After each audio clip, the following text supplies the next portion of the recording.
తాకట్లో ఉన్న మీ బంగారాన్ని విడిపించి ఆ రోజు ఆన్లైన్ రేటుకి కొంటాం. Sharma gold company.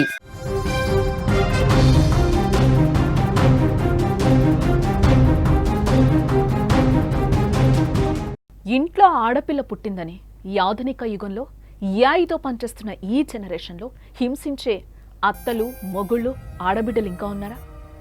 ఆడపిల్ల పుట్టిందంటే దరిద్రంగా ఫీల్ అయ్యేవారు ఉన్నారా? ఆడపిల్ల పుట్టిందని మహాలక్ష్మిలా చూడలేకపోతున్నారా? ఆడపిల్లని కనడమే లక్ష్మీ ప్రసన్న జీవితాన్ని ఛిద్రం చేసిందా? అవును, నిజమే అనిపిస్తున్నాయి ఈ మాటలు చూస్తుంటే. అసలు లక్ష్మీ ప్రసన్న గురించి వాళ్ళ నాన్న ఏమంటున్నారో ఒకసారి ఆయన మాటలు విన్న తర్వాత ఈ స్టోరీ గురించి చూద్దాం.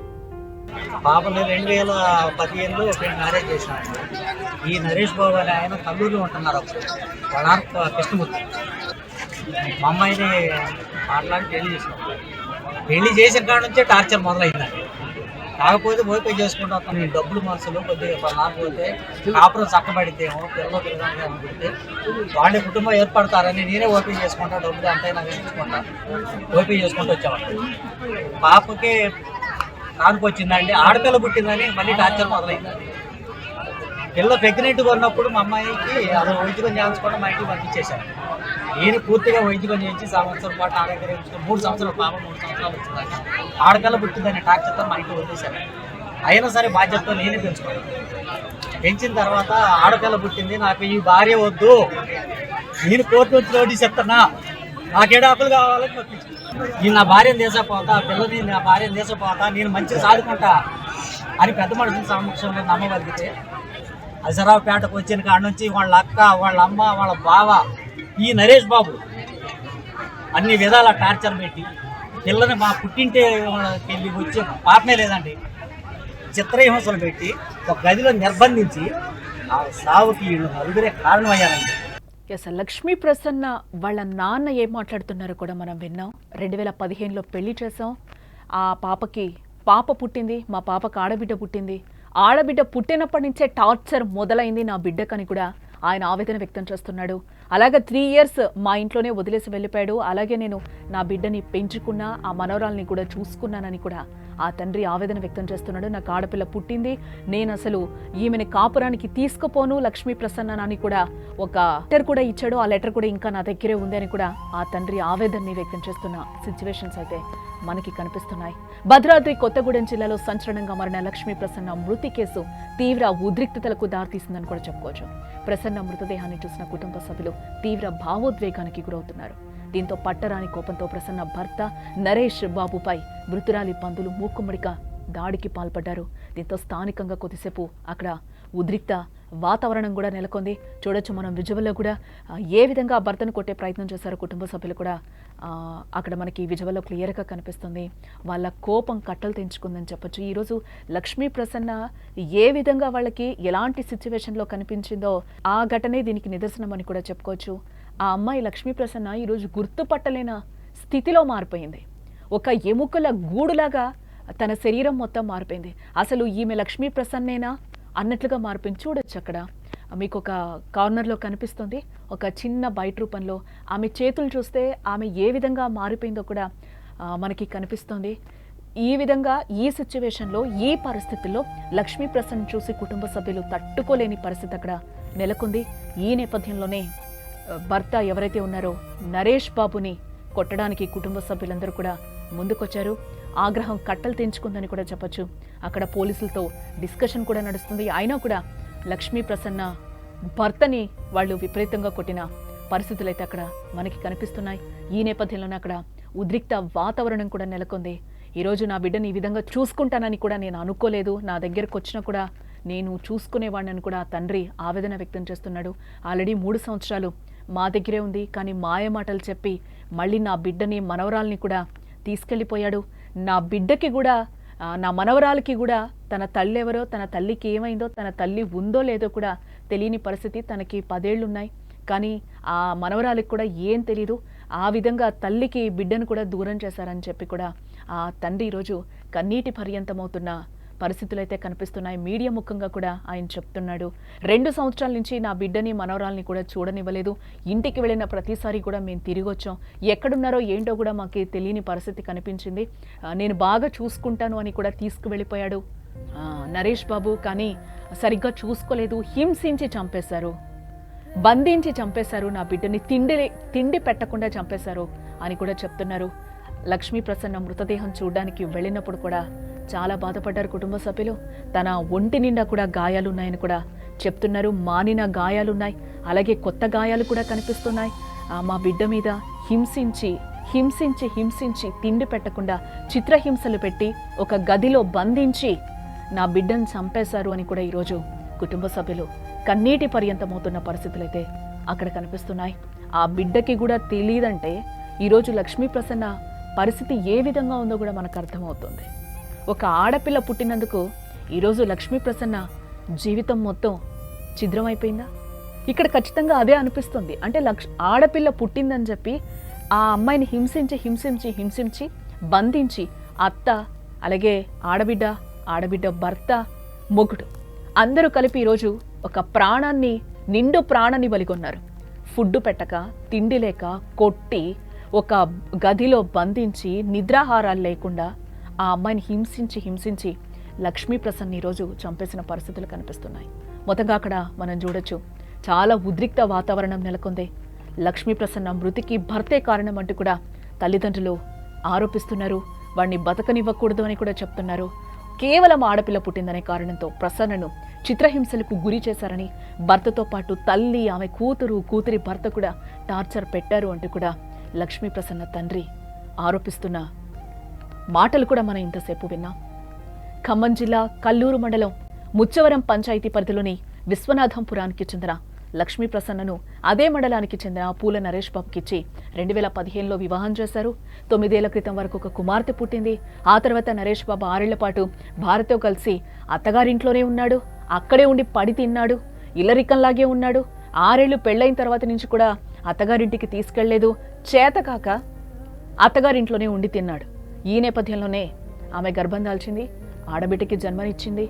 ఆ పాపకి 9 ఏళ్లు, ఆడపిల్ల పుట్టింది అన్న నేపథ్యంతోనే ఈరోజు లక్ష్మీ ప్రసన్నను నరకయాతన పెట్టి చచ్చిపోయేలాగా చేసిన పరిస్థితులు కనిపిస్తున్నాయి.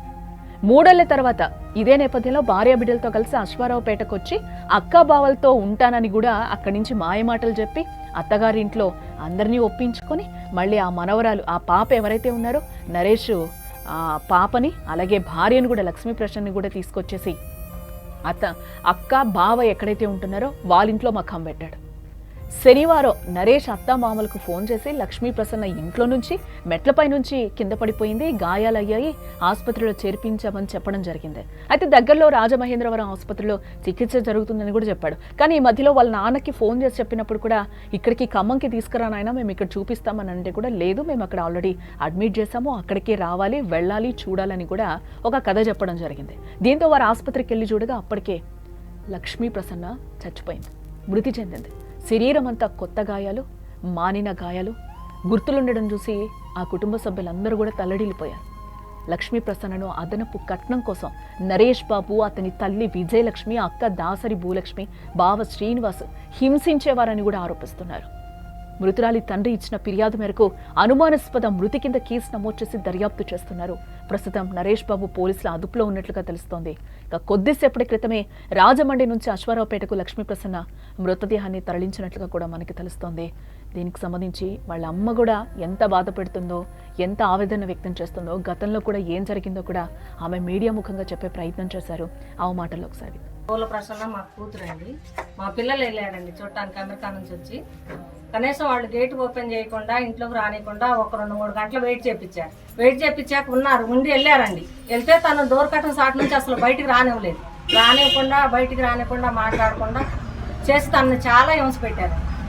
ఆ అమ్మాయి చేతులన్నీ మన పిన్నిసులు కూర్చున్నట్టు అయినాయి అని మా బాబు ఇంటికి వచ్చి చాలా ఇబ్బంది పడ్డాడు, ఏడ్చిండు కూడా. అది 3 సంవత్సరాల క్రితం జరిగింది ఇది. అప్పటి నుంచి ఆ అమ్మాయిని కలవనీయటం కానీ, మాట్లాడనీయటం కానీ, మంచి శబ్బరి ఏం లేదు. ఏ ఫంక్షన్ అన్నా రానిలేదండి మా ఇంటికి. ఏ ఫంక్షన్ అన్నా ఎప్పుడైనా గొడవ పెట్టుకోవటం, తీసపోయిన కార్డు ఆ గోడల మీద పెట్టి రావటం, ఎప్పుడు పోయినా కూడా ఒక కార్డు తీసుకోవటం కానీ, ఒక మంచి కానీ, చెబ్బరు కానీ ఏమైనా లేదు. ఒక పండగలని లేదు, తల్లిదండ్రులు లేదు రావడానికి లేదని అది ఒకటి తీర్మానం రాంచుకోండి ఫస్టే పోలీస్ స్టేషన్ దగ్గర. అవన్నీ దగ్గర పెట్టుకొని తను అసలు ఎవడనే టచ్లో లేకుండా చేసింది తనకి. దాని పని పెట్టా. నా ఐడియా నా డౌట్ ఏంటంటే తనని ప్రాణం ఉండగానే ఎక్కడో స్టోర్ రూమ్ లాంటి దాంట్లో పడేశారు.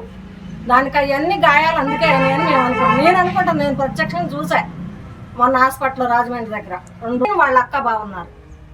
బావ సంగతి అట్టున్నా ఆ అమ్మాయి భూలక్ష్మి ఏదో ఉంది తన పేరు. తనది పాత్ర మాత్రం కంప్లీట్గా ఉందని మేము అనుకుంటాం. తన పిల్లని కూడా తనకు దూరం చేశాడు. లక్ష్మీ ప్రసన్న తల్లి మాటలు కూడా విన్నాం. పెళ్ళైనప్పటి నుంచి కూడా సరిగ్గా చూసుకోలేదు. తర్వాత వేరుగా వెళ్ళిపోయాడు. వెళ్ళిపోయిన తర్వాత కూడా మమ్మల్ని కలవనీయలేదు. మధ్యలో కూడా పోలీస్ స్టేషన్కి వెళ్ళి ఒక తీర్మానాన్ని అయితే రాసుకున్నాడు. పేరెంట్స్ కలవకూడదు, మా దగ్గరికి రాకూడదు అనే ఒక తీర్మానాన్ని అయితే రాయించుకొని ఇక్కడి నుంచి తీసుకొని వెళ్ళిపోయాడు. మధ్యలో మేము వెళ్ళినా కూడా ఆ అమ్మాయిని ఒక కటన్ చాటుగా మాకు చూపించేవారు తప్ప డైరెక్ట్గా ఏనాడు కూడా మాట్లాడించలేదు. ఒక స్టోర్ రూమ్లో పడేసి ఆ అమ్మాయిని చిత్రహింసలకి గురి చేసి తిండి పెట్టకుండా ఈరోజు నా బిడ్డను చంపేశారని కూడా ఆ తల్లి ఆవేదన వ్యక్తం చేస్తుంది. దీనికి సంబంధించి కూడా అక్కడికే డైరెక్ట్గా వెళ్ళి అక్కడ ఉన్న ఒక సిచ్యువేషన్ని చూసిన తర్వాత లక్ష్మీ ప్రసన్న బావ కూడా ఏమంటున్నారో ఒకసారి వినే ప్రయత్నం చేద్దాం. పూల నరేష్ బాబుతో 2015లో మ్యారేజ్ అయిందండి. ఇప్పటికి 10 సంవత్సరాలు అవుతుంది. 3 సంవత్సరాల క్రితం 3 సంవత్సరాల తర్వాత పాప పుట్టాక ఆమెకి ఆడపిల్ల పుట్టిందని పుట్టింటి పంపించేశారు. పంపిస్తే వాళ్ళ నాన్నగారు వెంకటేశ్వర గారు ఏం చేసిందంటే 2 ఎకరాల భూమి రిజిస్ట్రేషన్ చేసి ఆ అమ్మాయికి 10 లక్షల డబ్బులు ఇచ్చి భర్ణ కింద ఇచ్చి పంపించిండు. పంపించాక కొన్ని రోజుల పాటు బాగానే ఉన్నారు. తర్వాత ఆ అమ్మాయిని ఫోన్ తీసేసుకొని ఫోన్ మాట్లాడకుండా అట్లా హెరాస్మెంట్ చేస్తున్నారు. ఆ అమ్మాయి 2-3 సార్లు ఫోన్ చేసి చెప్తే వీళ్ళు వెళ్ళి అక్కడికి వెళ్ళి మాట్లాడారు. మాట్లాడితే పెద్ద మనుషులు అంతా ఏం చేశారంటే మంచిగానే ఉంటాడు అని అక్కడ పంపించి వచ్చాక ఆ అమ్మాయి దగ్గర ఫోన్ తీసేసుకొని ఇక మాట్లాడటం ఏం లేదు. వాడి ఇంటి దగ్గర ఉండకుండా కల్లూరులో ఇల్లు 20 లక్షలకి మంచి ఇల్లు అమ్మేసుకొని అక్కడ అశ్వరాపేటలో వండుకుంటా వాళ్ళ బావ వాళ్ళ అక్క వాళ్ళ మాటలు వినుకుంటా వాళ్ళ అమ్మ మాటలు వినుకుంటా అక్కడే ఉన్నాడు. అక్కడ ఉండి వాడి ఇంటికి ఒక కుక్క కాపల ఒక సీసీ కెమెరాలు పెట్టుకొని ఏ బంధువులను రానియకుండా ఒక కార్డు తీసుకొనియకుండా ఇంటికి రానియకుండా ఏ ఫంక్షన్ తీసారంటే వాడొచ్చి ఇక్కడ ఫంక్షన్లో వచ్చి అందరితో కలిసి మంచిగా నటించుకుంటూ వెళ్ళిపోతాడు. రీసెంట్గా నిన్న ఏం జరిగిందంటే ఫోన్ చేసి అమ్మాయి కింద పడిపోయిందని చెప్పాడు. మేమంతా వెళ్ళి చూసాం.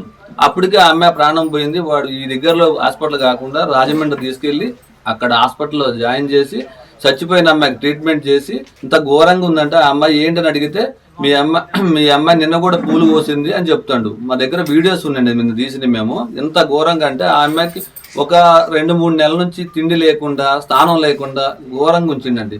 వాడిని వాళ్ళ బావని వాళ్ళ అక్కని వాళ్ళ అమ్మని చాలా కఠినంగా శిక్షించాలని మేము కోరుకుంటున్నాం. వింటున్నాం కదా, లక్ష్మీ ప్రసన్న వాళ్ళ బావగారు కూడా ఏమంటున్నారో కూడా చెప్తున్నారు. మేము చూడడానికి వెళ్ళినప్పుడు చాలా దారుణంగా ఉంది ఆ అమ్మాయి పరిస్థితి, చూడనివ్వలేదు. ఆ అమ్మాయికి మేము చాలా బాగా పెళ్లి చేసాం, కట్నం ఇచ్చాం, 2 ఎకరాల మామిడి తోట కూడా ఇచ్చాం, 1/2 ఎకరం పొలంతో పాటు 10 లక్షల నగదు ఇచ్చాం, 10 లక్షలు విలువ చేసే బంగారు ఆభరణాలు కూడా కట్నంగా ఇచ్చాం.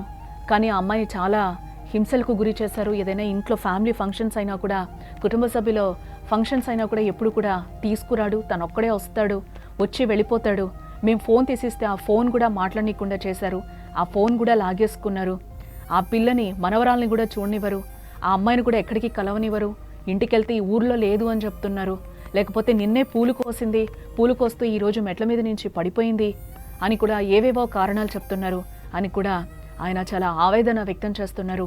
ఖచ్చితంగా నరేష్ బాబుని అలాగే ఆడబిడ్డ ఎవరైతే ఉన్నారో ఆ ఆడబిడ్డని అలాగే అత్తను కూడా కఠినంగా శిక్షించాలి అని కూడా ఆయన కోరుతున్న పరిస్థితులు అయితే మాకు న్యాయం జరగాలి అంటూ కూడా వాళ్ళు వేడుకుంటున్నారు. ఆడపిల్ల కేవలం ఆడపిల్ల పుట్టిందనే కారణంతోనే ప్రసన్నను చిత్రహింసలకు గురి చేశారని, భర్తతో పాటు తల్లి, ఆమె కూతురి భర్త కూడా టార్చర్ పెట్టారంటూ కూడా లక్ష్మీ ప్రసన్న తండ్రి కూడా ఆరోపిస్తున్నారు. ఉద్రిక్తల నేపథ్యంలోనే ఇప్పటికే లక్ష్మీ ప్రసన్న మృతదేహం గ్రామానికి చేరినట్టుగా తెలుస్తోంది.